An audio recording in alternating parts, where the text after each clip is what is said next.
As far as you know, Fred, describe for us the situation, the humanitarian situation in Sudan. The situation continues to deteriorate. Sadly, you're seeing over 4 million people have been displaced and driven from their homes.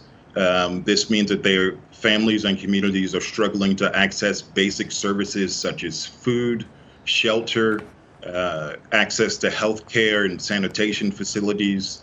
It means that children are out of school and that lives have just been disrupted. The longer the conflict goes on, the more families and communities will continue to suffer.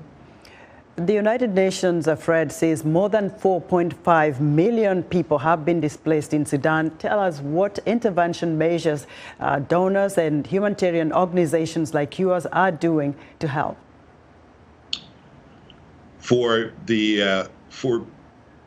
people that have been displaced internally inside of Sudan, humanitarian actors are working to provide those essential services I mentioned, such as health, shelter, and food assistance. In neighboring countries, as you mentioned, 4.5 million people have been displaced. 1 million of those people are now refugees in neighboring countries. So you're seeing the establishment of refugee camps, medical mobile clinics, and mobile support trying to be provided to affected populations that are in need. As hard as everyone is working, as hard as all of the humanitarian partners in all of the countries are working, sadly, the need is outstripping available resources. We're seeing as the conflict continues, the influx of refugees in the neighboring countries and the multiple displacements of people inside of Sudan is simply overwhelming facilities and support. Fred, you mentioned those refugees, and we know most of them have crossed into Chad. The others are in South Sudan. Both countries are poor countries. They are having to deal with their own issues. What more is being done for those refugees in those countries to alleviate their suffering?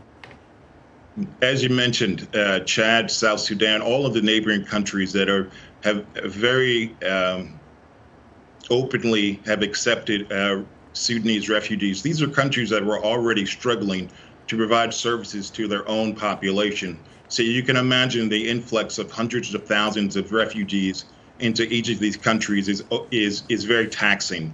So international partners such as NGOs and the United Nations are working to establish and augment service delivery, like I mentioned, around food, shelter, health, and sanitation. Corus International, under our IMA World Health banner, is working in South Sudan to support vulnerable populations, including refugees, returnees, and host communities through our long-running health, nutrition, and sanitation programming. But once again, the needs are daunting and the resources are not there.